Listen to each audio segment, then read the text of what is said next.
Hello हमारे tiger tigress. आइए अब हम लोग बीपीएससी जो अभी 69th वाला हुआ है उसका जो इकोनॉमिक्स का बचा हुआ क्वेश्चन है उस पर बात कर लेते हैं। एक क्वेश्चन हम अपलोड किए थे इससे पहले, पहला क्वेश्चन जो था इकोनॉमिक्स का, बाकी बचा हुआ क्वेश्चन जो है अब हम लोग इस पार्ट में देखेंगे। देखिए क्या है, consider the following statements about rules of origin. ये इकोनॉमिक्स में दूसरा क्वेश्चन पूछा गया था, रूल्स ऑफ ओरिजिन। ठीक है, का का इसमें करना है आर करेक्ट। इसमें से जो है कौन सा करेक्ट है ये ढूंढना है। इनकरेक्ट भी पूछता है, इसमें करेक्ट पूछ का है रूल्स ऑफ ओरिजिन। ओरिजिन का क्या मतलब होता है, हम लोग अक्सर पढ़ते होंगे कि जो नदी है इसका ओरिजिन कहाँ है। ओरिजिन मतलब कहाँ से निकलती है, कहाँ से निकलती है उसको ओरिजिन कहते हैं। कहाँ से शुरुआत होता है ऐसे कह लीजिए उसका, ई इसका मतलब हुआ। तो कहाँ से शुरुआत होता है उसका क्या रूल्स है, इस रूल्स को इकोनॉमिक्स में काहे लागू किया गया था। हम लोग व्यापार करते हैं बाहर से, तो बाहर से जो व्यापार होता है उसका एक रूल बनाया गया था जिससे ये पता चले कि जो सामान है ये आया कहाँ से, वही है रूल्स ऑफ ओरिजिन। अब जरा हम लोग स्टेटमेंट पढ़ते हैं और देखते हैं इस शब्द के समझ के आधार पर। अगर आपको नहीं भी आता है, मान लीजिए आपको पता ही नहीं कि रूल्स ऑफ ओरिजिन क्या होता है, अभी जो हम बताए आपको कि रूल्स ऑफ ओरिजिन क्या, वो सब आपको कुछ नहीं पता, खाली शब्द का देखिए रूल्स ऑफ ओरिजिन। ओरिजिन का मतलब आपको पता है कि हाँ यहाँ जहाँ से शुरुआत होता है उसको ओरिजिन कहते हैं। रूल्स का मतलब आपको पता है नियम, तो जहाँ से शुरुआत होता है उसका नियम। चूंकि इकोनॉमिक्स का क्वेश्चन है, आप इसको पढ़ेंगे तो समझ आ जाएगा, तो आप इतना तो समझ लेंगे कि हाँ इकोनॉमिक्स का क्वेश्चन। तो अब खाली ये दोनों शब्द के समझ के आधार पर देखते हैं इस क्वेश्चन को आंसर किया जा सकता है कि नहीं किया जा सकता। ठीक है, पहला का है rules of origin are the criteria needed to determine the national source of a product। क्या कह रहा है कि रूल्स ऑफ ओरिजिन जो है वो क्राइटेरिया है, कुछ माने कुछ उसमें बनाया गया है, नियम है, कुछ उसका शर्त है नीडेड, जिसका जरूरत है। क्यों? To determine the national source of a product, इस बात का पता लगाने के लिए कि ये जो प्रोडक्ट है इसका नेशनल सोर्स क्या है, कहाँ से निकल। सोर्स माने ओरिजिन और सोर्स एक के चीज होता है, कहाँ से निकला है। तो वही कह रहा है जो हम लोग बात किए। हाँ? अगर उस शब्द के आधार पर इसको आप मेल कर सकते हैं क्या, कि ये पता लगाने के लिए ये जो प्रोडक्ट है कहाँ से आया है, कहाँ से बन के आया है। तो रूल्स ऑफ ओरिजिन में आपको क्या लगता है ऐसा चीज नहीं होगा।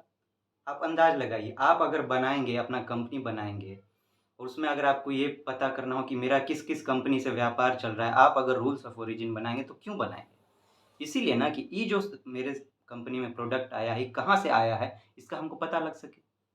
इस समझ पे आधार पर ये ठीक है कि नहीं। ठीक है, ये तो ठीक लग रहा है। दूसरा देखते हैं, rules of origin help the custom agencies to know what regulations and fees apply to a given product।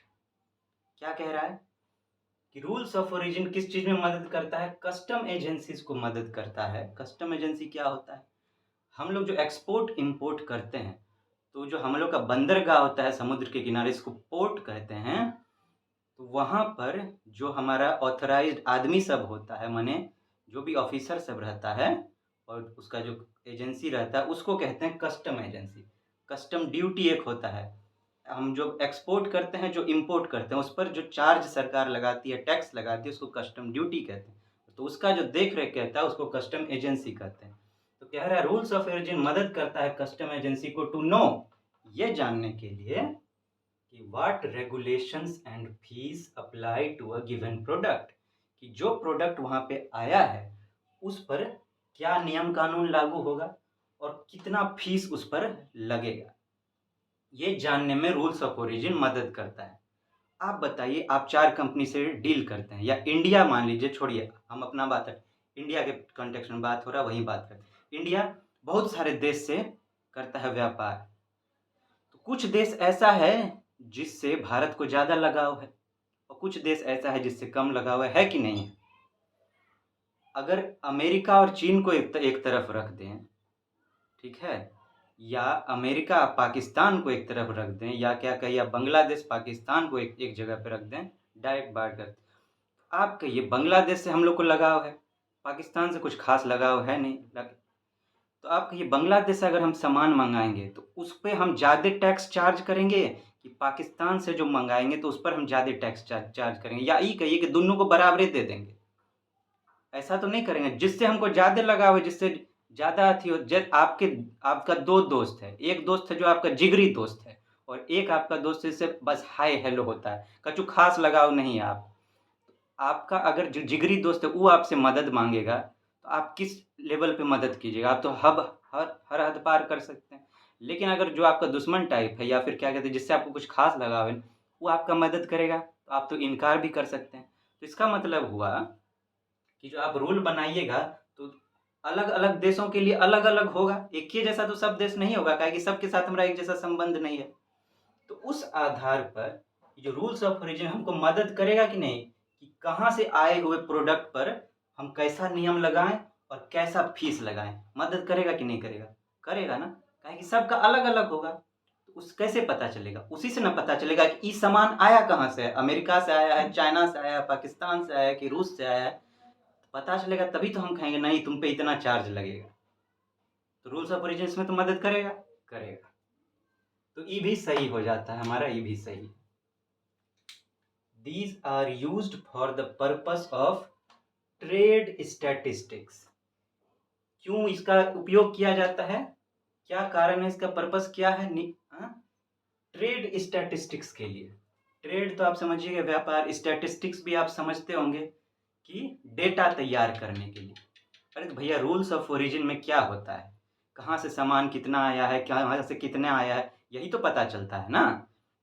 तो इससे तो पता चलेगा ना कि ट्रेड का कितना स्टैटिस्टिक्स है, ट्रेड का डेटा क्या है, कि अमेरिका से कितना सामान आया, रूस से कितना सामान आया, चीन से कितना सामान आया, इसी से तो पता चलेगा, रूल्स ऑफ ओरिजिन से ही पता चलेगा ना। एकदम ठीक है, यही तो बताएगा रूल्स ऑफ ओरिजिन कि हाँ भैया रूस से इतना सामान आ गया है, तो उसका अब डेटा तैयार होगा, लिखा पढ़ी होगा, कंप्यूटर पे फिक्स होगा। तो रूल्स ऑफ ओरिजिन इसमें मदद करेगा कि नहीं? यही तो बताएगा कहाँ से कितना है। ठीक है, तो ये भी ठीक है। चौथा, there importance is derived from the fact that duties and restrictions in several cases depend upon the sources of imports. क्या कह रहा है, इसका महत्व क्यों है? इस बात से है, is derived from the fact that कि ड्यूटीज एंड रिस्ट्रिक्शन, जो हम लोग चार्ज लगाते हैं, टैक्स लगाते हैं, और जो हम लोग प्रतिबंध लगाते हैं, ठीक है, रिस्ट्रिक्शन लगाते हैं, in several depend upon the sources of, किस पर डिपेंड करता है कि सामान जो है कहाँ से आया है, इसका सोर्स ऑफ इंपोर्ट क्या है। वही हम लोग भी बात कर रहे थे, यहाँ भी बात की, वही सही बात है कि हम जो नियम कानून लगाएंगे, अब कोई सामान पाकिस्तान से आ रहा है, कोई सामान अमेरिका से आ रहा है, आप कहिए दोनों सामान को एक जैसा देखिएगा क्या? किस पर आप ज़्यादा नियम कानून लगाइएगा? ऑब्वियस बात है जो पाकिस्तान से आएगा वो हमारा दुश्मन है, हाँ? तो उस पर ज़्यादा नियम कानून, लेकिन अमेरिका से आए हुए सामान पे ज़्यादा नियम कानून आप नहीं लगाइएगा। क्यों? क्योंकि हमारा मित्र है, रोस्त हमारा दोस्त है, वो ज़्यादा लगाएंगे तो संबंध खराब हो जाएगा। तो कहाँ से आया है उसी उसी पर डिपेंड करेगा ना कि हम इसके साथ कैसा बर्ताव करेंगे। वही बात कह रहा है। तो रूल्स ऑफ ओरिजिन इसमें मदद करेगा कि नहीं करेगा बताइए? रूल्स ऑफ ओरिजिन क्या बताएगा कि ये सामान कहाँ से आया है, और जब हमको पता लग गया तो हम समझ जाएंगे हमको ये नियम लगाना है, ये कानून लगाना है, तो मदद कर रहा है ना, करेगा। तो ये भी सही। देखिए ये हम आपको एक स्किल बता रहे हैं कि किस स्किल के आधार पर आप इसको सॉल्व कर सकते हैं अगर आपको नहीं आता है तो, ठीक है ना। वैसे इसका जो असली चीज़ है रूल्स ऑफ ओरिजिन में, आज एक बात और कहेंगे, हम जो भी यहाँ बताएंगे वो 100% सही होगा, क्योंकि हम जो आपको बता रहे हैं उस पर पहले हम खुद रिसर्च कर चुके हैं, ये सब मेरा पढ़ा हुआ है। और उसके बावजूद पढ़ा हुआ ना भी होता तो पहले हम देखते पढ़ते फिर ही आपको बताते।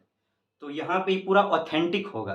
ये बात हम इसलिए कह रहे हैं आपको, काहे कि कन्फ्यूजन हो जाता है स्टूडेंट लोग को, आप लोग को कन्फ्यूजन कि ये जो है ये कोई आंसर सही है कि नहीं। क्या है कि बहुत सारा है, बहुत अलग-अलग निकालता है, तो किस बेस पर तो मैं हमको सबका बेस नहीं पता। लेकिन यहाँ जो आप हमको बता रहे हैं आपको 100% ऑथेंटिक होगा, इस आंसर पर आप पूरा भरोसा कर सकते हैं, ठीक है? हम आपको वही बताएँगे जो हमको पता है, नहीं तो हम बताएँगे ही नहीं आपको, ठीक है? तो अभी हम आपको आंसर तक भी ले जा रहे हैं, वो तो आपको पता चल ही जाएगा, लेकिन आपको साथ में अगर स्किल सीखना है कि कैसे एग्ज़ाम में सॉल्व करना चाहिए, आपसे कहाँ गलती हो गया, ये भी आपको पता चले कि आपसे कहाँ गलती हो गई, क्या करते तो सही होता, सब आपको पता चल जाए। ठीक है, तो इसका आंसर क्या हो जाएगा? डी।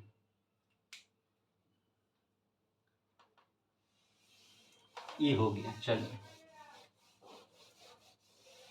अब अगला क्वेश्चन करते हैं। चूँकि हमको लिखना होगा, काहे कि डिजिटल बोर्ड तो है नहीं, तो हमको वक़्त लगेगा। ऐसा कि तो वीडियो बहुत लंबा ना हो जाए आपके लिए, तो ऐसा करते हैं, हम पॉज़ करके हर बार यही करेंगे, एक क्वेश्चन सॉल्व करेंगे, पॉज़ करके अति करेंगे, फिर इसको लिख देंगे क्वेश्चन, ताकि आपको डायरेक्ट मिल जाए। आपको अगर सिर्फ़ आंसर चाहिए, जो आपको जैसा ज़रूरत हो आप वैसा इस वीडियो को देखिएगा, ठीक है? आपको खाली आंसर का ज़रूरत है कि हमको पता करना है कि खाली आंसर क्या है, स्किल आपको नहीं सीखने का ज़रूरत है, कोई नहीं। आप फॉरवर्ड कर लीजिए, भगा लीजिए और जो आपको ज़रूरत है उतने आप देखिए। बेमतलब अपना समय आप खराब नहीं कीजिएगा, समय आपका बहुत कीमती है कि नहीं हमारे टाइगर टाइगर? आइए, अब आगे बढ़ते हैं, ठीक है? पॉज़ कर रहे हैं। आइए, दूसरा क्वेश्चन देखिए। का human capital formation as a concept is better explained in terms of a process which enables this. ये ऑप्शन है, क्या कह रहा है? Human capital formation, human capital, मान लेते हैं आपको नहीं पता कि क्या होता है, इस ये जो दिया है ये सब ठीक है कि नहीं, सब आपको नहीं पता। ह्यूमन का मतलब पता है आपको, हम लोग जो है दोस्त दोस्ती में, ये है ह्यूमन। ह्यूमन कैपिटल, कैपिटल माने क्या होता है? पूंजी। एक होता है मनी, एक होता है कैपिटल, ठीक है? बात आपको एक ही लगेगा लेकिन थोड़ा फर्क है, ठीक? क्या कर रहा है? Human capital formation, human capital का फॉर्मेशन। एक हुआ खाली कैपिटल, एक होता है ह्यूमन कैपिटल। ह्यूमन कैपिटल माने क्या कि एक तो आपके पास कैपिटल है माने पूंजी है, पैसा है, एक है ह्यूमन कैपिटल मतलब आप अपने आप में एक पूंजी हैं। कहने का मतलब आप एक ऐसे इंसान हैं जो कि जिसका वैल्यू है बहुत ज़्यादा। कहते हैं ना अच्छे इंसान हैं, जैसे महात्मा गांधी एक तरह के ह्यूमन कैपिटल हुए, हमारे जवाहरलाल नेहरू जी, वल्लभ भाई पटेल जी, B.R. अम्बेडकर जी, सबको कहते हैं, इसको कहते हैं ह्यूमन कैपिटल। आप हमारा मतलब समझ गए होंगे कि ह्यूमन कैपिटल किसको कहेंगे, ठीक है? ह्यूमन कैपिटल फॉर्मेशन जो है मतलब वो जो फॉर्म होते हैं एज अ कॉन्सेप्ट, कॉन्सेप्ट के रूप में किसके द्वारा उनको बेटर एक्सप्लेन किया जा सकता है? इसमें से क्या है जो ह्यूमन कैपिटल फॉर्मेशन के प्रोसेस में मदद कर सकता है, ये इस क्वेश्चन में पूछा जा रहा है, ठीक है? पहला स्टेटमेंट पढ़ते हैं। Individuals of a country to accumulate more capital, मतलब कह रहा है कि ह्यूमन कैपिटल फॉर्मेशन क्या कह रहा है? As a concept is better explained in terms of a process which enables. Human capital formation किस चीज में हम लोग को सशक्त करता है, क्या मदद करता है? एक तरह से ही समझिए किस चीज में मदद करता है? Individuals of a country to accumulate more wealth, more capital, माने एक कंट्री का जो आदमी लोग है, इंडिविजुअल लोग अलग अलग है, उसको ज्यादा से ज्यादा पूंजी समेटने में, पैसा समेटने में मदद करता है। क्या ये बात है? हैं? गांधी जी पैसा समेटते थे क्या? भगत सिंह जी पैसा समेटते थे क्या? मतलब खाली पैसा का बात कर रहा है, ह्यूमन कैपिटल का बात नहीं कर रहा है। क्या कर रहा है? एक्यूमुलेट, ज्यादा से ज्यादा जमा करना, मोर कैपिटल, खाली कैपिटल का बात कर रहा है, ह्यूमन कैपिटल का बात नहीं। तो भैया बहुते आदमी अमीर, ऐसा अमीर लोग होता है इसको बात करने तक का तमीज नहीं होता है, गरीब सबको देख के उसका जान जलता रहता है, ऐसा सबको ह्यूमन कैपिटल कहिएगा? नहीं, खाली जो पैसे पे ध्यान देगा उसको ह्यूमन कैपिटल काहे ला कहेंगे? वो तो वो तो धरती का बोझ है सबसे बड़ा, ठीक है ना? हाँ, तो ई तो गया, इसका लुटिया डूब गया, ई गया, ई गया। आपको देखिए ना तो कैसे के देखिए, समय बचाना है एग्जाम में, आप अगर ई गया तो अब ऑप्शनवा पे आइए सीधा। देखिए एक किसमें है, ऊ गया, एक इसमें भी है, एक इसमें भी है, ये दोनों गया, बचा क्या, 3 4 ओनली 4। अब देखिए 4 इसमें भी है और 4 इसमें भी है, ठीक है।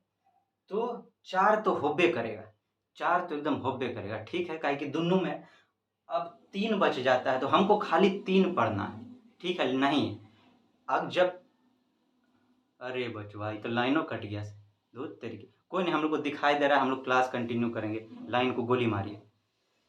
देखिए 4 इसमें भी है, 4 इसमें भी है, तो हम क्या बोले, 4 तो होबे करेगा तो खाली 3 पढ़ना है। बहुत कोई ऐसा बताता है, मेरा बात बहुत सुनिएगा गौर, बहुत कोई ऐसा बताता है, लेकिन ऐसा गलती नहीं कीजिएगा। कहने का मतलब देखिए, एक तो जिस जो कट गया वो तो कटिए गया साफ है, लेकिन जो बच गया है ना, उसमें दोनों को पढ़िएगा। अब ऐसा हम काहे कह रहे हैं ये भी आपको पता चल जाएगा।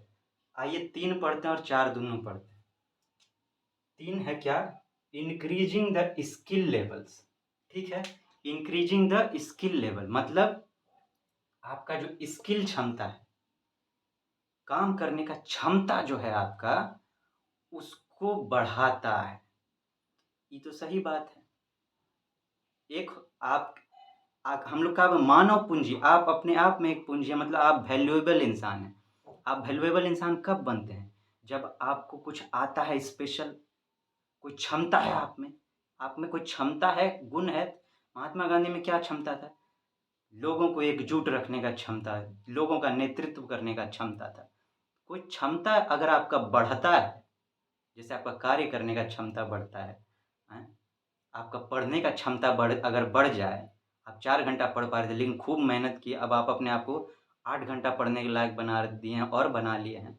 आप 5 घंटा काम कर सकते थे, अब आप 6 घंटा काम कर सकते हैं, तो इससे आपका क्षमता बढ़ा, तो इससे आपको ज़्यादा फायदा हुआ। तो क्षमता बढ़ना जो है वो ह्यूमन कैपिटल का हिस्सा है, इससे आप एक एसेट बनते हैं, पूंजी बनते हैं, है कि नहीं। ये तो सही होगा, लेकिन अब मान लीजिए कि आप चौथा स्टेटमेंट नहीं पढ़ते, कोई ऐसा बोलता है चौथा स्टेटमेंट नहीं पढ़ेंगे, 3 तो आपको सही लग रहा है, तो आप क्या सोचेंगे 3 और 4 दोनों होगा, कहा कि 4 दोनों में तो 4 तो होगा, आप चौथा पढ़वे नहीं करेंगे। इस चक्कर में देखिए क्या गड़बड़ हो जाता है आपसे। अब चौथा पढ़ते हैं हम लोग, increasing the knowledge, skill levels and capacities of the people of the country. Skill level यहाँ भी है और स्किल लेवल यहाँ भी है ना। तो जब एक जगह यहाँ पे भी है ये है, तो इसको भी लिखने का क्या जरूरत है, ये दोनों तो एक ही चीज है। यहाँ भी कह रहा है increasing the knowledge, increasing the skill levels, यहाँ भी है इंक्रीजिंग द स्किल लेवल्स, एक के बात को 2 बार काहे रिपीट करेंगे। इंक्रीजिंग द नॉलेज आपका ज्ञान बढ़ाता है, स्किल लेवल्स आपकी क्षमता को बढ़ाता है, and capacities of the people of the country, India का जो मतलब देश का जो लोग है उसका कैपेसिटी बढ़ाता है, कार्य करने का क्षमता को बढ़ाता है, आप में कैपेसिटी ज़्यादा बिल्डिंग होता है। यही सब है कैपिटल फॉर्मेशन। इसमें देखिए आप कहीं भी ढेवा का चर्चा है, ढेवा का पैसा का नहीं है ना, ससुरा का चर्चा तो नहीं, वो तो उड़ गया, तो ये सही हो जाएगा। लेकिन अगर आप इसको नहीं पढ़े रहते, खाली इसको पढ़ लिए रहते गलत डायरेक्शन की वजह से, तो आपका लुटिया डूब गया रहता, आप ओनली 4 लगा देते, नहीं मतलब आप 3 एंड 4 लगा देते तो ये गड़बड़ हो जाता। होगा क्या, ओनली 4, ये आपका सही है। चलिए आगे बढ़ते हैं, फिर से हम पॉज कर रहे हैं। आइए हमारे दुर्गा काली करण अर्जुन, आगे बढ़ते हैं। अब देखिए क्या है, consider the following statements regarding insolvency and bankruptcy, ठीक है। इंसॉल्वेंसी एंड बैंकरप्सी, ठीक है। एक ठो कोड बना था, इंसॉल्वेंसी एंड बैंकरप्सी कोड। कब बना था, इंसॉल्वेंसी एंड बैंकरप्सी कोड कब बना था, 2016 में बना था, सेंट्रल गवर्नमेंट बनाई थी, ठीक है। काहे बनाई थी वो सबका चलिए मान लेते हैं कि ये आपको नहीं आता है, ठीक है। आता है तो बड़ा बढ़िया, तब तो ज्ञाने के आधार पर सॉल्व कर लीजिए। मान लीजिए आपको नहीं आया एग्जाम में, अब का स्किल लगाएंगे, देखते हैं सॉल्व होता है कि नहीं। चलिए, तो कह रहा है consider the following statements regarding insolvency and bankruptcy is are correct. कौन सा सही है, सही पूछ रहा है, ठीक है। कह रहा है बैंकरप्टेसी refers to a financial state in which an individual or entity is unable to pay off their debts as they become due। कह रहा है बैंकरप्टेसी जो है वो ऐसा फाइनेंशियल स्टेट है, माने एक ऐसा फाइनेंशियल स्थिति है आपका, मतलब आपके पास जो पैसा है उसका ऐसे स्थिति में आप पहुंच गए हैं, इन विच जहां पर आप एक इंडिविजुअल या एक एंटिटी माने कि कोई ऑर्गेनाइजेशन का बात कर लीजिए, इज अनेबल टू पे ऑफ द, वो अपना जो उसका डेब्ट है, जो कर्जा है, उसको देने की स्थिति में वो नहीं है, क्योंकि एज दे बिकम ड्यू, माने अब उसको देने का देना है, क्योंकि वो लायबल है, उसको देना था लेकिन वो दे नहीं पा रहा है, उस स्थिति को कह रहा है कि बैंकरप्टेसी कहते हैं। मान लेते हैं हमको नहीं पता, चलिए आगे पढ़ते हैं। Insolvency refers to a legal process where the assets of the debtor are liquidated or reorganized for the benefit of creditors। क्या कह रहा है कि इंसॉल्वेंसी एक ऐसा लीगल प्रोसेस है, कानूनी प्रोसेस है, जिसमें वेयर जहां पर एसेट्स ऑफ द डेटर माने जो आदमी कर्जा लिया है उसका जो संपत्ति है, आर लिक्विडेटेड, उसका जो अब नीलामी हो जाएगा, उसको पैसा में बदल कर ले लिया जाएगा, तो उसका नीलामी हो जाएगा, और reorganised for the benefit of creditors, या उसको इस तरह से ऑर्गेनाइज किया जाएगा फिर से, ताकि जिससे वो पैसा लिया था क्रेडिटर से उसको बेनिफिट पहुंचाया जा सके, उसको पैसा वापस मिल सके। कह रहा है इंसॉल्वेंसी का ये मतलब है। मान लेते हैं ये भी आपको नहीं पता, दोनों में कुछ नहीं आपको पता है, आगे बढ़ते हैं। आप भी कह रहे होंगे सर पहले बताइए तो क्या होगा। पहले कुछ क्वेश्चन होता है ना, सब में सिस्टम अलग अलग होता है सॉल्व करने का, इसमें थोड़ा क्या है कि हम लोग को दोनों के बारे में पता होना जरूरी है, तब ये सॉल्व होगा। जब ना बैंकरप्सी पता है ना इंसॉल्वेंसी पता है, तो फिर इसमें दिमागवा कैसे लगाएंगे। इसका तो सही, ये तो मतलब बता रहे हैं ना। थोड़ा आगे बढ़ते हैं, सबका सिस्टम अलग है, इसका सिस्टम कुछ अलग है सॉल्व करने का। देखिए अब कह रहा है bankruptcy is a state, bankruptcy एक ऐसा स्थिति है, यहाँ पे स्टेट का मतलब स्थिति, whereas insolvency is the conclusion। Bankruptcy एक स्थिति है, एक परिस्थिति है, लेकिन ये जो इंसॉल्वेंसी ससुरा है, ये जो है ये कंक्लूजन है। कंक्लूजन क्या होता है? अंतिम परिणाम। हम कहते हैं ना इसका कंक्लूजन निकालिए, कि क्या इसका निचोड़ है, सार निकालिए अंत में, ठीक है। अब लास्ट वाला का है the insolvency and bankruptcy board of India is the regulatory body responsible for overseeing the insolvency and bankruptcy proceedings।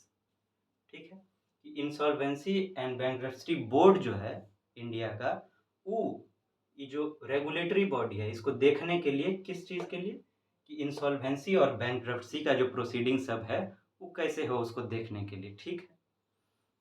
अब देखिए इसमें से तो कुछ पल्ले नहीं, ये तो चलिए अति एक चीज है जहां पे कुछ किया जा सकता है। देखिए क्या है, ये तीसरा स्टेटमेंट कह रहा है बैंकरप्सी एक स्थिति है लेकिन इंसॉल्वेंसी कंक्लूजन है, ठीक है। कह रहा है इंसॉल्वेंसी जो है क्या है, कंक्लूजन है, अंतिम परिणाम को बता रहा है इंसॉल्वेंसी। इस एक चीज को पकड़कर पूरा क्वेश्चन सॉल्व हो जाएगा।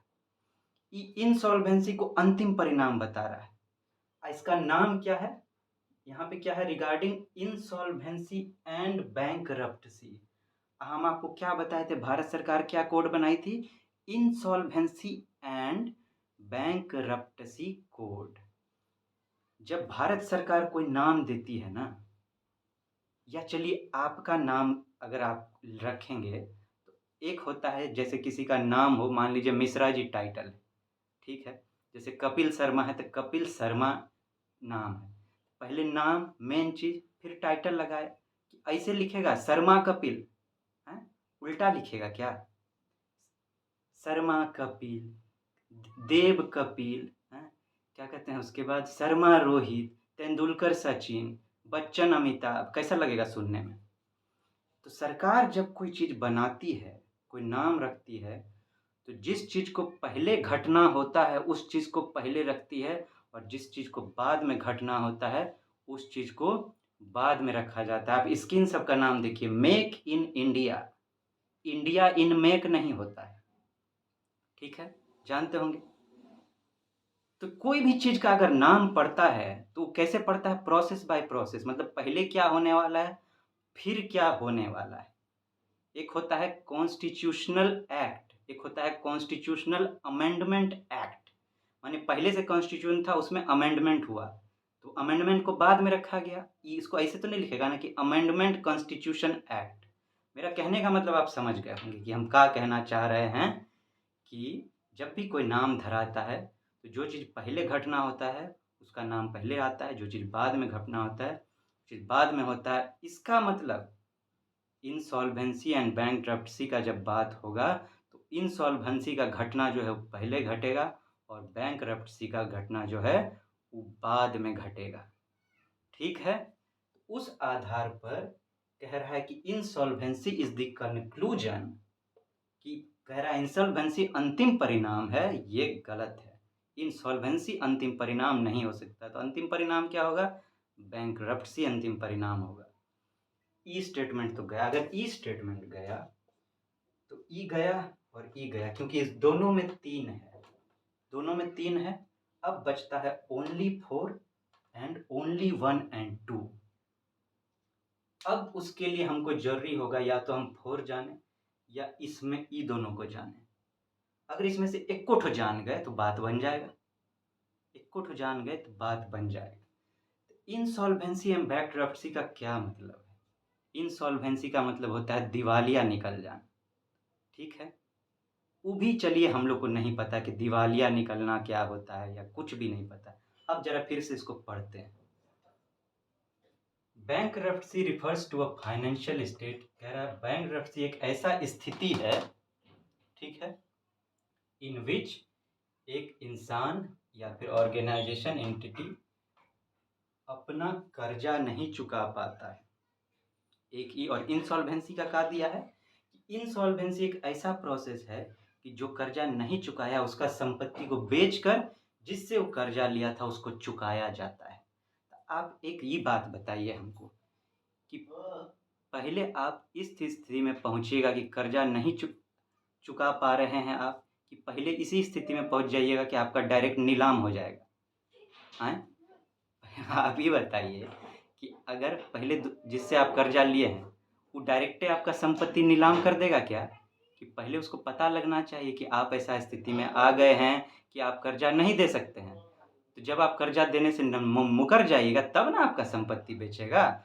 मतलब कि संपत्ति बेचना बाद का स्थिति है और पैसा देने की स्थिति में ना आ पाना वो पहले का स्थिति है। आप किसी से कर्जा लिए तो उसको पता चला कि आप कर्जा नहीं दे पाइएगा, उसके बाद ना संपत्ति बेचेगा आपका और लेगा पैसा, कि पहले आपका संपत्ति बेच देगा, बाद में आपसे पूछेगा आके कि भैया तू दे के लायक छो कि नहीं हमरा पैसा है। ऐसा होता है क्या? गुड़ गोबर हो जाएगा इससे। तो अगर ये बात है, कहने का मतलब कि इंसॉल्वेंसी जो है वो पहले आप इंसॉल्वेंट होंगे, माने वो बाद का स्थिति। संपत्ति बेचना क्या है? वो बाद का स्थिति है। अभी हम क्या कहें कि इंसॉल्वेंसी जो है वो पहले का स्थिति है, इंसॉल्वेंसी कंक्लूजन नहीं है। अब ये हमको पता चल गया। यहाँ जो दे रहा है कि इंसॉल्वेंसी क्या कर रहा है कि पैसा आपका संपत्ति को बेच दिया जाएगा, तो ये सही होगा? नहीं, काहे कि इंसॉल्वेंसी बाद का स्थिति नहीं है, ये तो बाद का स्थिति है ना। आपका संपत्ति तो बाद में बेचा जाएगा, पहले आप दिवालिया होइएगा तब ना, मतलब कि पहले आप कर्जा देने के लायक नहीं होइएगा तब ना। इसका मतलब कि जो बाद का स्थिति है उसको कहेंगे बैंकरप्टसी और जो पहले का स्थिति है उसको कहेंगे इंसॉल्वेंसी, ठीक है? कि पहले आप कर्जा ना देने के लायक बनिए, समझ गए? उस आधार पर। और ऐसे भी चलिए यो इतनों अगर माथा पच्ची आपको नहीं करना, नहीं समझना, अभी कहा था बैंकरप्टसी इज ए स्टेट, लेकिन हम लोग इसको गलत साबित कर दिए। यहाँ कह रहा है bankruptcy refers to a financial state, यहाँ भी वही चीज़ है, स्टेट स्टेट, इतना पकड़ लीजिए, उसमें भी ई गया। अगर ई गया तो ई गया, बच गया खाली ई। आपको आए चाहे नहीं आए, आप एलिमिनेट करके इसको आंसर कर सकते हैं, ठीक है। लेकिन ई हम दूसरा परिस्थिति जो बताए कि स्टेट आई स्टेट करके ऐसे बाद में ट्राई कीजिएगा। इससे पहले जो हम जिस तरह से आपको समझाए हैं, यहाँ पकड़ के नाम को कि जो सरकार स्कीम का नाम रखती है उस आधार पर पहले सॉल्व कीजिएगा, उसको पुख्ता कहेंगे, ठीक है। विकल्प तो बाद में बहुत होबे करता है। देखिए आप कि आए चाहे नहीं आप कैसे सॉल्व कर पाएंगे, ठीक है। शब्दों से खेलना है आपको, इस क्षमता को डेवलप करना है। कोई बीपीएससी कोई यूपीएससी चाहे कुछ हो, ससुरा आपको रोक नहीं सकेगा सॉल्व करने से। खाली स्किलवा को आप डेवलप कर लीजिए, बूमा बूम करके आगे बढ़ते हैं आप, ठीक है। हम फिर से पॉज कर रहे हैं, क्वेश्चन वहाँ लिखना पड़ेगा ना, क्या करें। अभी देखिए क्या है question, in which year was the industrial policy resolution adopted. किस ईस्वी में ई वाला रिजोल्यूशन जो है इंडस्ट्रियल पॉलिसी का, इसको अडॉप्ट किया गया था, अपनाया गया था। ई 4 गो ऑप्शन है। देखिए ई उस क्वेश्चन का कैटेगरी डायरेक्ट क्वेश्चन है, ये एकदम मस्ट टाइप है कि ये आपको आना ही आना चाहिए। लेकिन ऐसा नहीं है कि कुछ भी नहीं किया जा सकता है, कुछ तो किया जा सकता है। जैसे मान लीजिए कि देखिए हमारा संविधान कब लागू हुआ, 1950 में। तो अभी जब तक संविधानों नहीं आया है तब तक आपको क्या लगता है पहले इंडस्ट्रियल पॉलिसी पे बात होने लगेगा क्या, कि पहले हमारा संविधान आएगा, उसके बाद जरा एडमिनिस्ट्रेशन सब ठीक ठाक हो जाए, हैं? उसके बाद ना कछु भैया और चीज़ पर ध्यान देंगे। अभी तो स्ट्रक्चर तैयार नहीं हुआ, बेसिक चीज़ें तैयार नहीं हुआ। उस आधार पर ये जो संविधान का वाला थी है आपका इस ईस्वी, इसको आप उड़ा सकते हैं। एक ठो उड़ गया लेकिन अभी भी 3 ठो बाकी है। थोड़ा और दिमाग अगर आप लगाएं, अगर आप पंचवर्षीय योजना, ये बहुत फेमस रहा है, ये सब चीज़ तो हम लोग सब पढ़बे करते हैं। पंचवर्षीय योजना वो 1951 में लागू हो गया था। अब पंचवर्षीय योजना 5 साल के लिए होता है। पहला वाला 1951 से 5 जोड़ दीजिए 56, ठीक है। तो जब एक ठो आप सोचिएगा प्लानिंग लागू हो ही गया है, उसी से सब कुछ करेंगे। अब उस प्लानिंग में अलग से अति जोड़ के काहे के लिए झंझट पालेंगे, काहे ऐसा हम क्यों बोल रहे हैं, काहे कि अभी आज़ादी मिल भी किया है तुरंत तुरंत। एक के साथ अगर बहुत चीज़ करने लगे तो लुटिया डूब जाएगा। तो अगर पंचवर्षीय योजना के बारे में आप पढ़े हों थोड़ा सा भी, तो आप 1951 से 56 वाला जो पार्ट है अगर आप ये जानते हो, पहला पंचवर्षीय योजना, पहला तो पता होना ही चाहिए। तो उस आधार पर 1951 से 56 तक के पहले का जो पार्ट है उसको आप हटा सकते हैं। 52-54 हट जाएगा, 1956 बच जाएगा। काहे कि मान लीजिए यहाँ खत्म हो गया, अब यहाँ खत्म हो गया तो आप सोचिए यहाँ खत्म हुआ तो कुछ नया लागू हुआ होगा, उसमें से कुछ नया डेवलप हुआ होगा, तो ई होगा। लेकिन मान लीजिए आप पंचवर्षीय योजना भी नहीं पढ़े हैं, ई छट गया, फिर आप इतना थोड़ा सा और सोच सकते हैं कि 2 साल में 1952 है, अभी तो मान लीजिए अभी तो लागू हुआ है, अभी इसको ठीक से ढांचा में ढालने में थोड़ा वक्त तो लगेगा। तो सरकारी मामला का बात करें तो आप तो जानते हैं, एक ठो क्या कहते हैं शौचालय बनाने में वो सबको 10 साल 15 साल लगता है। ऐसा गुड़ गोबर तो काम करते हैं सब, हैं? उस सब में कितना धीरे मतलब स्लो चलता है, ई करो तो ई साइन करो तो ऊ करो, अंट संट पता नहीं कौन कौन घंट, भत तेरी माथा का गुड़ गोबर हो जाता। कई 2 साल में तो नहीं होगा, तो तनका दिमाग लगा के आप इसको भी उड़ा सकते हैं। ई भी गया, ई भी गया, अब बच गया 2 ठो। अब अगर आपको कुछ नहीं होता है तो 2 ठो में यहाँ चांस है कि आपका 50% तो ठीक होगा। लेकिन अगर पंचवर्षीय योजना का आपको हिंट यहाँ पे हो तो आप इस तक पहुँच जाइएगा, ठीक है। नहीं तो दोनों में से कोनो मार दीजिए आप, मान लीजिए। लेकिन इसमें से आप कुछ भी दिमाग नहीं लगा पा रहे हैं, इसको तो आप डेफिनेटली छांट ही सकते हैं, यहाँ तक भी पहुँच ही सकते हैं। लेकिन नहीं हो रहा है तो हम इसमें आप इतना दिमाग नहीं लगा पा रहे हैं, तो हमारा सजेशन होगा कि ऐसा क्वेश्चन को आप छोड़ दें, इसको आप सॉल्व नहीं करें, काहे कि अब नेगेटिव शुरू हो गया है। अब देखिए खाली वहाँ पे बीपीएससी या यूपीएससी यही चेक नहीं करता है, यहाँ बीपीएससी तो बीपीएससी का बात करेंगे, बीपीएससी खाली यही चेक नहीं करता है कि आपको 150 है क्वेश्चन दिए हैं तो 150 आता है कि नहीं। अगर ऐसा होता तो 150 कट ऑफ वो फिक्स करता।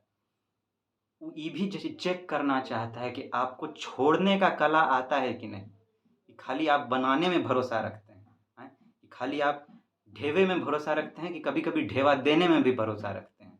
ये भी वो चेक करना चाहता है। तो आपको छोड़ने का तो ये भी हमको आना चाहिए कि कौन-सा क्वेश्चन हमको छोड़ना है, कौन-सा नहीं छोड़ना। ठीक है? वैसे इसका सही आंसर जो है वो होगा ई। तो ये आपको पता है तो बहुत बढ़िया कि पहला इंडस्ट्रियल पॉलिसी रेज़ोल्यूशन 1956 में लागू किया गया था। इसको 3 पैटर्न पर सॉल्व किया जा सकता है अगर आपको नहीं आता है तो। अगर आपको थोड़ा बहुत दूसरा जानकारी हो तो पहला हम बताएँ संविधान के आधार पर ही आप यहाँ तक पहुँच के इसको छाँट सकते हैं। या इसको तो छाँट ही सकते हैं, पंचवर्षीय योजना का आपको जानकारी हो, 1951 से 56 तो 56 में तो खत्म हो जाएगा तो यहाँ लागू करना होगा नया।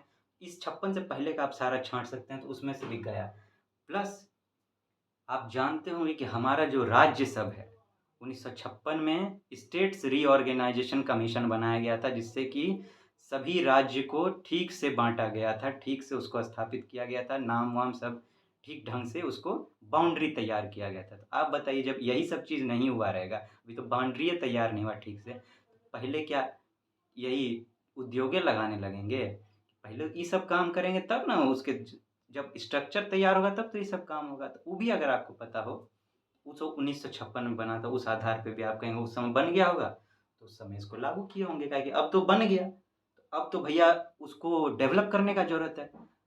ऐसे कीजिए, राज्य तैयार जब तक राज्य तैयार नहीं होगा, तब तक उसका विकास कैसे करेंगे? राज्य कब तैयार हुआ था 1956 3-3 हिंट हम आपको दिए, इसमें से अगर कोई भी आपको पता हो तो आप इसको बना सकते हैं। अगर नहीं हो रहा है, कुछ में भी दिमाग नहीं लग रहा है, तो हमारा सजेशन होगा कि आप ऐसा क्वेश्चन को का लुटिया डुबा दें, इसको कहे कि हम खुशी-खुशी जाओ ऐश करो, हम तुमको छोड़ते हैं, जाओ, जाओ, घूमो फिरो, ठीक है? चलिए अब आगे बढ़ते हैं, ठीक है? आइए हमारे टाइगर टाइग्रेस अब अगला क्वेश्चन देखते हैं। क्या कह रहा है? कंसीडर द फॉलोइंग स्टेटमेंट्स, दिख रहा है आपको? यहाँ पर थोड़ा लाइटिंग आ रहा होगा लेकिन हम बोल रहे हैं आप सुनिएगा।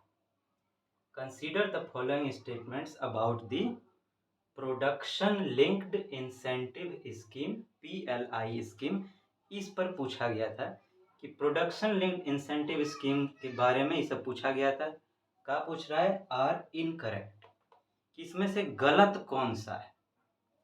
देखिए, प्रोडक्शन लिंक्ड इंसेंटिव, पहले तो आपको पता है इसके बारे में तो बड़ा बढ़िया। मान लेते हैं नहीं पता है आपको, तब कैसे बनाएंगे? प्रोडक्शन, प्रोडक्शन का मतलब आप जानते होंगे, उत्पन्न करना, उत्पाद बनाना, प्रोडक्शन। लिंक्ड, जुड़ा हुआ। इंसेंटिव, क्या कर रहा है? Production linked incentive. क्या खटखट करने लगा बगल में, बाप रे, बताइए तो हम लोग को डिस्टर्ब कर रहा है। कोई नहीं, आप ध्यान फोकस कीजिए। कह रहा है प्रोडक्शन लिंक्ड इंसेंटिव माने प्रोडक्शन से जुड़ा हुआ इंसेंटिव। इंसेंटिव का मतलब क्या होता है? ऑफर, कि आपको लोभ लालच देगा, इस तरह का समझिए इंसेंटिव देना होगा। लोभ लालच कहिए या कहिए कि आपको ऐसा कुछ ऑफर देगा कि आप खींचे चले आइए उस तरफ। इससे संबंधित मतलब समझ गए। इस मतलब के आधार पर अब हम देखते हैं कि हमसे सॉल्व होता है। The scheme offers a production linked incentive to boost domestic manufacturing and attract large investments in mobile phone manufacturing and specified electronic component। हम आपको प्रोडक्शन लिंक्ड इंसेंटिव स्कीम के बारे में बाद में बताएंगे। तो नॉलेज है तो हम क्या बोले, आप सॉल्व करिए लीजिए। हम देख रहे नहीं है तो क्या कह रहा है? Scheme offers a production linked incentive, मतलब प्रोडक्शन से रिलेटेड स्कीम जो है, ये स्कीम जो है वो ऑफर करता है प्रोडक्शन से रिलेटेड इंसेंटिव। जब नाम है प्रोडक्शन लिंक्ड इंसेंटिव है तो ऑफर क्या करेगा? वही चीज़ ना ऑफर करेगा। इतना तक कहेंगे वही चीज़ ऑफर करेगा तो चलिए ये तो ठीक लग रहा है। आगे का, टू बूस्ट डोमेस्टिक मैन्युफैक्चरिंग। सब आसपास से हम लोग को एक के बार डिस्टर्ब करने लगा आवाज़ करके। अच्छा छोड़िए, फोकस कीजिएगा, हम थोड़ा लाउड बोलेंगे। टू बूस्ट डोमेस्टिक मैन्युफैक्चरिंग मतलब कि अपने यहाँ डोमेस्टिक अपने घर में मैन्युफैक्चरिंग माने कि उत्पादन को, प्रोडक्शन को बढ़ाना, घर यहीं बने। आप कहिए, अगर उत्पादन से रिलेटेड सरकार कुछ देगी आपको तो क्या कहेगी? ए हो सरकार, आप तो हमारे घर के दामाद हैं, लीजिए हलवा पूड़ी और जाइए अपना देश में बनाइएगा। का आपको क्या लगता है, सरकार यही कहेगी क्या? आपको अगर इंसेंटिव दे रही है भैया प्रोडक्शन से रिलेटेड, तो इसका ये मतलब है कि वो अपना देश का ना तरक्की चाहेगी। आपको इसीलिए तो देगी कि आप जो यहाँ बनाइए या हमको बूस्ट कीजिए, हमको बढ़ाइए, तभी तो देगी ना। आप हमसे लेके अपना जगह पे जाके आइटम करेंगे तो कैसे होगा? नहीं होगा ना। ये तो सही है कि घर में to boost domestic manufacturing and attract large investments, कि हम आपको इंसेंट देखो सरकार क्या देती है, तनी लोभ लालच देती है। हम थोड़ा सा दे रहे हैं, आप अपना हिम्मत दिखाइए। वो आपको देगी तो आप अपना क्षमता तो दिखाइएगा ना। क्षमता किस रूप में दिखाइएगा? या तो अपना स्किल को दिखाइए, स्किल नहीं तो इन्वेस्टमेंट दिखाइए, तो दोनों मिलके काम करेंगे। वही कह रहा है to boost domestic manufacturing production में जब आप देंगे तो सब खींचा चलाएगा, इंडस्ट्री सब एंट्रैक्ट लार्ज, मतलब जब खींचा चलाएगा, उत्पादन करेगा, आप कुछ सहयोग दीजिएगा तो वो भी अपना पैसा लगाएगा, लगाएगा ना। ये तो ठीक है, यहाँ तक ठीक है। अब कह रहा है in mobile phone manufacturing and specified electric component, ये हमको नहीं मालूम, ठीक। लेकिन ये तो सही बात कह रहा है ना कि हाँ प्रोडक्शन लिंक्ड से रिलेटेड इन्वेस्टमेंट देगा, बूस्ट डोमेस्टिक मैन्युफैक्चरिंग, घर का अति करेगा, लार्ज इन्वेस्टमेंट अट्रैक्ट करेगा। ठीक है ना। ये स्टेटमेंट तो ठीक लग रहा है, इस आधार पर हम इसको सही कर सकते हैं। ठीक है। अब हमको नहीं पता कि मोबाइल फोन मैन्युफैक्चरिंग के लिए है कि स्पेसिफाइड इलेक्ट्रॉनिक कंपोनेंट के लिए है, वो हमको नहीं पता। अब देखिए सरकार, लेकिन हम कुछ हिंट लगा सकते हैं इसमें भी। देखिए हमारे देश में तो सब प्रोडक्शन हो ही रहा है, लेकिन ये जो मोबाइल फोनवा है, ये जो इलेक्ट्रिक का कंपोनेंट है, हम लोग कहाँ से मंगाते हैं? कहाँ से मंगाते हैं बताइए? आप कौन सा फ़ोन यूज करते हैं? ओप्पो, वीवो, जो भी करते हो सब कहाँ से आता है? ये सब चाइना माल है, चाइना का आइटम है ये सब। तो ये जो चाइना वाला आइटम है, अब सरकार क्या दे रही है? इंसेंटिव दे रही है कि घर में बनाइए। तो किसको बनाने के लिए देगी? उसी को बनाने के लिए देगी ना जो घर में है ही नहीं है। ये सब तो हमारे घर में नहीं है ना। है, मोबाइलवा बनता है अपने यहाँ, कई ठो बनता है। एक ठो बनाने का ट्राई भी किया था, लुटिया डूब गया उसका। मोटोरोला, पता नहीं कहाँ मोटर पे चल गया चढ़ के। छोड़िए उसको। इसका मतलब जो नहीं है उसी में सरकार कहेगी कि लो हम इंसेंटिव दे रहे हैं, तुम बनाओ। ये हमारे यहाँ नहीं है, इसको बनाने के लिए सरकार दे सकती है। तो एकदम सही है इस आधार पर। क्या ये तो सही हो गया? जब एक सही हो गया तब जरा ऑप्शन देखते हैं कि एक किस में है। एक इसमें है और एक इसमें है, मतलब ये दोनों का लोटिया तो डूब गया, गुड़ गोबर हो गया, ये दोनों कैंसिल, बच गया दो ठो। कौन? अब इसमें क्या है, एक में 4 है, एक में 3 है। माने दूसरा स्टेटमेंट हम लोग को पढ़ने का बिल्कुल ज़रूरत ही नहीं है, दूसरा को उड़ा दीजिए। तो ये सही है, लेकिन हम लोग को ढूँढना क्या है? इनकरेक्ट ढूँढना है। इनकरेक्ट ढूँढना है, इसलिए इसको अभी काटिए मत। हाँ, काटिए। इनकरेक्ट ढूँढना है हम लोग को। तो अभी खाली यहाँ हम लोग सही गलत का टिक लगाएँगे, ठीक है? तो ये तो सही है, दूसरा मतलब गलत हो जाएगा। दूसरा गलत हो जाएगा, काहे? क्या कि इसमें एक है, इसमें एक है, इस दोनों में दो कहीं नहीं है, मतलब कि दो गलत है। एक वाला ही सही हो सकता है, तो दो गलत है, तो दो गलत है। अब इस दोनों में देखते हैं, तो दो गलत है। अब हम लोग को देखना है कि 3 और 4 में से कौन सा गलत है, ये ढूंढना है हम लोग को। अगर एक ठो सही पकड़ लेते हैं तो गलत पकड़ा जाएगा। आप लेकिन सही को ही ढूंढने का ट्राई कीजिए। एग्जाम का स्किल का यही नियम है कि आपको ढूंढना सही है। सही पकड़ा गया तो जो गलत है उसको छांट देंगे, या सही है उस सही को छांट देंगे तो जो बच गया वो गलत है कि नहीं? चलिए आइए अब तीसरा और चौथा। तीसरा वाला स्टेटमेंट जो है बहुत पेचीदा है, लेकिन पढ़ते हैं। क्या कह रहा था? Scheme shall extend an average incentive of around 8% on net incremental sales over base year of goods manufactured in India and covered under the target segment to eligible companies for a period of 6 years। कह रहा है कि जो scheme है production linked incentive scheme, कितना extend करता है, incentive कितना देता है, अराउंड 8%। 8% देता है किस पर, नेट इंक्रीमेंटल सेल्स। कितना आपका सेल बढ़ा, कहाँ से कितना बढ़ा, ओवर बेस ईयर। एक तो ईयर डिसाइड कर किया जाएगा कि इस ईयर से आपका आगे कितना सेल्स बढ़ा, of goods manufactured in India, जो देश में बनाया जाएगा वो goods, and covered under the target segment, कि जिस गुड को टारगेट किया गया है उसी गुड का आपका प्रोडक्शन बढ़ा कि नहीं, सेल बढ़ा कि नहीं, टू एलिजिबल कंपनी, जिस कंपनी को वहाँ पे एलिजिबल माना गया है, जिसको दिया जाएगा for a period of 6 years, 6 साल के लिए। इसमें बहुत सारा डेटा है, 8%, 6 साल, ये बहुत सारा डेटा है। आप इसमें हो सकता है गुड़मुड़िया जाए। अगर ऐसा कन्फ्यूजन हो जाए तो इसको छोड़ के आगे वाला स्टेटमेंट पढ़ के देखते हैं, थोड़ा आसान हो जाए। इसको भी यहीं किया जा सकता है, लेकिन हम लोग को आसानी से करना है। ये स्टेटमेंट थोड़ा पेचीदा है, इस पर आएंगे बाद में, अगला देख लेते हैं। वहां से पकड़ा जाए तो सॉल्व कर लेंगे। The target segment under PLI shall include laptops, tablets, all in one PCs, PC माने पर्सनल कंप्यूटर होता है, सर्वर, सर्वर माने कनेक्ट करने वाला नेट को, internet, and ultra small form factor, छोटा छोटा, बहुत छोटा, अल्ट्रा स्मॉल कुछ फैक्टर है वो। अब बताइए, जब हम लोग पहला को सही माने थे उसमें क्या था, investment in mobile phone manufacturing and specified electronic component. ये बताइए आप, लैपटॉप, टैबलेट, पर्सनल कंप्यूटर, ये सब क्या है, ये सब इलेक्ट्रॉनिक कंपोनेंट नहीं है क्या, इलेक्ट्रॉनिक कंपोनेंट है नहीं सर। इससे साबित हो जाता है जब ई सही है तो ई भी सही होगा, ये भी इलेक्ट्रॉनिक कंपोनेंट सब भी है। ऐसे नहीं तो आप देखिए, लैपटॉप भी कौन सा इंडिया में बनता है, बाहर से सब आता है।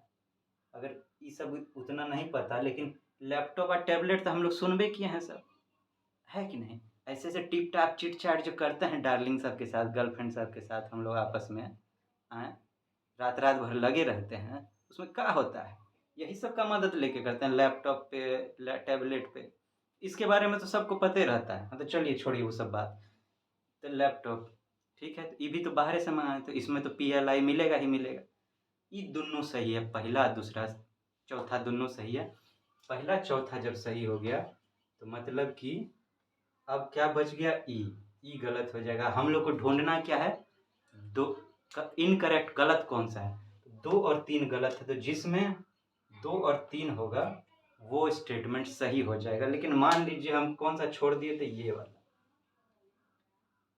इसमें ऐसे तो कुछ पकड़ा नहीं रहा, क्या कि इतना सारा डेटा है, आता है तो सही बात है, आपको, हमको पता है इसका रियल आंसर क्या, पढ़े हुए हैं इसको, उसमें इतना नहीं दिया जाता है। और हमको भी पता है कि 6 साल के लिए भी नहीं दिया जाता है, 5 साल के लिए दिया जाता है। लेकिन नहीं पता है तो कुछ दिमाग इसमें लग सकता है क्या। कोई भी सरकार कितने साल के लिए आती है आप बताइए, 5 साल के लिए, ठीक है।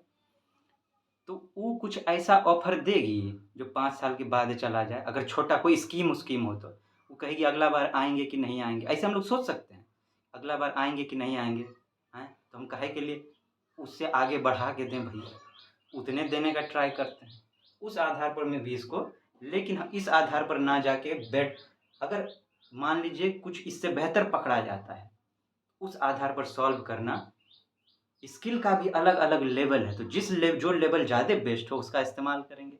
इसके हिसाब से ये लेवल ज़्यादा बेस्ट था, इस हिसाब से इसको सॉल्व किए। आंसर आपका क्या हो गया, 2 and 3 आर इनकरेक्ट। ठीक है, आगे बढ़ते हैं, पॉज करते हैं, लिखते हैं, फिर जल्दी मिलते हैं आपसे, ठीक है, 2 मिनट में। आइए हमारे दुर्गा काली करण अर्जुन, अब इसको देखते हैं, निपटा जाए इससे। क्या कह रहा है, consider the following statements regarding स्वामित्व स्कीम, स्वामित्व स्कीम आर इनकरेक्ट। इसमें से कौन सा गलत है, किसका लुटिया डूबा हुआ है, ये हम लोग को देखना है, ठीक है। तो हम लोग सही खोज लेते हैं, गलत का पता चल ही जाएगा। क्या कहते हैं, आइए। पहला क्या कहता है, it is a central sector, हाँ, चलिए उस पर आते हैं। उससे पहले स्वामित्व स्कीम, अगर आप पढ़े हो स्वामित्व स्कीम के बारे में तो बड़ा बढ़िया। मान लीजिए नहीं आता है तब क्या करेंगे, नाम का है स्वामित्व, स्वामी, स्वामित्व, स्वामी से बना है स्वामित्व। स्वामित्व का मतलब क्या होता है, जिस पर हमारा अधिकार हो, हम जिसके स्वामी हो। इसमें क्या है स्वामी, पकड़ा रहा है। एकदम सिंपल में जाएंगे, डेप्थ में, गहराई में, एकदम जड़ खोद के निकालेंगे इसको। स्वामित्व का मतलब होता है अधिकारी, हम सबको पता है। स्वामी का तो मतलब पते है। छोटा छोटा बारीक चीज को पकड़ेंगे। इस शब्द के आधार पर इसको सॉल्व करने का ट्राई करते हैं। आइए, यही होता है स्किल सॉल्व करने, इसी तरह किया जाता है अगर नहीं पता है तब। ऐसा नहीं है, देखिए सब क्वेश्चन जरूरी नहीं अइबे करेगा। यहीं पे क्षमता काम आता है, स्किल काम आता है, जिस पर हम बार बार जोर दे रहे हैं कि आपको सीखना पड़ेगा। नहीं तो चाहे यूपीएससी हो चाहे बीपीएससी हो, यूपीएससी बीपीएससी ऐसा एग्जाम है जहाँ समझ से सॉल्व करना पड़ता है, ई गुड़ गोबर हो जाए, बाकी का हमको पता नहीं। It is a central sector scheme under the ministry of mines. कह रहा है सेंट्रल सेक्टर स्कीम का है। सेंट्रल सेक्टर स्कीम किसको कहते हैं, जिसमें खाली सेंटर का पैसा लगा, उसको सेंट्रल सेक्टर स्कीम। एक होता है सेंट्रली स्पॉन्सर्ड स्कीम, जिसमें केंद्र सरकार और राज्य सरकार दोनों पैसा लगाती है, सेंटर और स्टेट, उसको सेंट्रली स्पॉन्सर्ड स्कीम कहते हैं। लेकिन जिसमें सिर्फ सेंटर का पैसा लगता है उसको सेंट्रल सेक्टर स्कीम कहते हैं। कह रहा है ई एक सेंट्रल सेक्टर स्कीम है, किस मिनिस्ट्री के अंतर्गत, under the ministry of mines. हम लोग को नहीं पता, मान लीजिए। अभी इसको छोड़िए, आगे बढ़ते हैं, यहाँ कुछ हिंट नहीं मिल रहा है, ठीक। This scheme seeks to create geo positioning infrastructure like CORS network to benchmark the location and provides 5 centimeter level accuracy। कह रहा है ये स्कीम एक ऐसा जियो पोजिशनिंग इंफ्रास्ट्रक्चर तैयार करना चाहता है। जियो पोजिशनिंग, जियो का मतलब होता है अर्थ, ठीक है। जियोग्राफी, जियोलॉजी, जियोग्राफी, ज्योग्राफी जिसको बोलते हैं। जियोग्राफी में क्या पढ़ते हैं हम लोग, धरती के बारे में पढ़ते हैं। वही कह रहा है कि जियो पोजिशनिंग, धरती का पोजीशन क्या है, कहाँ पे कितना है, उसका एक ऐसा इंफ्रास्ट्रक्चर तैयार करना चाहता है। लाइक कॉर्स हम लोग को पता नहीं क्या होता है, छोड़िए। Network, like CORS network to benchmark, किस लिए, बेंचमार्क द लोकेशन, लोकेशन का पता लगाने के लिए, उसको मार्क करने के लिए, वहाँ पे कुछ उसका निशान बनाने के लिए। And provides 5 centimetre level accuracy, इस तरह से कि हम लोग उसको एकदम करीब से 5 सेंटीमीटर करीब तक पहुंच के देख सकें। ऊपर से कुछ ऐसा इंफ्रास्ट्रक्चर लगा दिया जाए। चलिए मानते हैं नहीं पता, और आगे बढ़ते हैं। जहां पे सबसे आसान हिंट मिलेगा और थोड़ा पुख्ता लगेगा, वहीं पकड़ के हम लोग इसको सॉल्व करना शुरू करेंगे। यही नियम होता है स्किल का। Course means cross origin resource sharing. चलिए नहीं पता। The scheme is a reformative step. कैसा स्टेप, रिफॉर्मेटिव मतलब सुधार करने वाला। रिफॉर्म मतलब क्या होता है, सुधार करना। रिफॉर्म, फिर से बनाइए इसको। रिफॉर्मेटिव स्टेप टुवर्ड्स, किस चीज के लिए, establishment of clear ownership. Clear ownership, किस चीज को एस्टेब्लिशमेंट करने के लिए, किसको स्थापित करने के लिए, क्लियर ओनरशिप। ओनरशिप मतलब क्या होता है, वो हिंदी है, ये इंग्लिश है। ओनरशिप, ओनरशिप माने स्वामित्व, ओनर मतलब स्वामी। क्लियर ओनरशिप, साफ साफ ओनरशिप का पता चल जाए, ऐसा ये स्टेप है, ऐसा स्टेप है जिससे ये एस्टेब्लिश हो जाएगा, स्थापित हो जाएगा कि क्लियर ओनरशिप किसका है, किस चीज में, प्रॉपर्टी में, इन रूरल इनहेबिटेड एरियाज, कहाँ, गांवों में, by mapping of land, land का मैप बनाकर, parcel, land parcels using drone technology. Drone आप जानते हैं, हवा में उड़ता हुआ पंखा सब टाइप का, उससे जाके पता लगाएंगे। कहे कि सरकार तो अकेले कहाँ कहाँ जाएगी, इतना बड़ा भारत है तो अपना ड्रोन भेजेगी, मैप करेगी और उससे पता लगाएगी। आप बताइए, ज़मीन को लेकर कितना विवाद होता है। भारत में जो सबसे ज़्यादा केस पेंडिंग है वो ज़मीन को लेकर है। भाई भाई को उड़ा देता है, कुछो से कुछो हो जाता है, घर घर में दीवार खड़ा हो जाता है, गुड़ गोबर कर देता है ससुरा पैसवा के चक्कर में लोग। तो ज़मीन से संबंधित तो यही कह रहा है क्लियर। चलिए, इतना ज़मीन से संबंधित वो संबंधित कुछ नहीं पता हमको, इसका मतलब तो पता है हमको, ओनरशिप का मतलब तो पता है, ऐसे मैच कर रहा है ना। साथ में इसको देख लेंगे, प्रॉपर्टी का ओनरशिप, आपको क्लियर ओनरशिप ऑफ प्रॉपर्टी मिल गया, आपका स्वामित्व हो गया, उस पर हो गया ना। कोई भी स्कीम का जब नाम धराता है तो बेमतलब का नहीं धराता है। मेक इन इंडिया का क्या मतलब है? इंडिया में बनाइए। स्किल इंडिया का क्या मतलब होता है?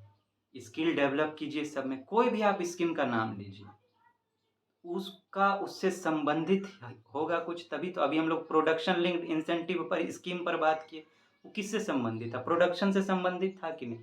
कोई भी स्कीम उठा के आप देखिए।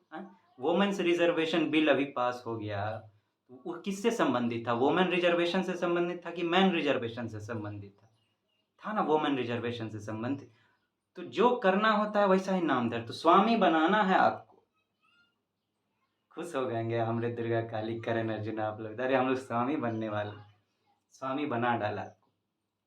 ई स्टेटमेंट सही है ना? ई स्टेटमेंट सही है। तो 4 जिसमें होगा वो तो नहीं होगा, काहे कि हम लोग को इनकरेक्ट ढूंढना है। ठीक है, तो ई तो भैया इनकरेक्ट है, नहीं मतलब ई तो करेक्ट है, जा गड़बड़ हो गया, मैंने ई करेक्ट है। और इससे संबंधित जो ऑप्शन है वो नहीं होगा, काहे कि हम लोग को इनकरेक्ट ढूंढना है। इनकरेक्ट स्टेटमेंट इन दोनों में से होगा। इसमें जो 3 वाला है, अब देखिए 3 दोनों में है, माने 3 तो गलत है, ये 3 एकदम गलत है, काहे कि 3 दोनों में है। तो भैया ई तो गलत है, अब बचा ई दोनों। ठीक है ना? ई दोनों बच गया है। इस दोनों में से जो गलत होगा उसको मिलाकर 3 को पकड़कर आंसर को निकाल लेंगे। तो हम लोग ढूंढते हैं। इसमें तो कह रहा है central sector ministry of mines, ये तो आपको पता होना चाहिए, तब ये होगा कि मिनिस्ट्री ऑफ माइंस है कि नहीं। दूसरा जरा पढ़ के देखते हैं। This scheme seeks to create global geo positioning infrastructure like CORS network to benchmark the location and provides 5 centimetre level accuracy.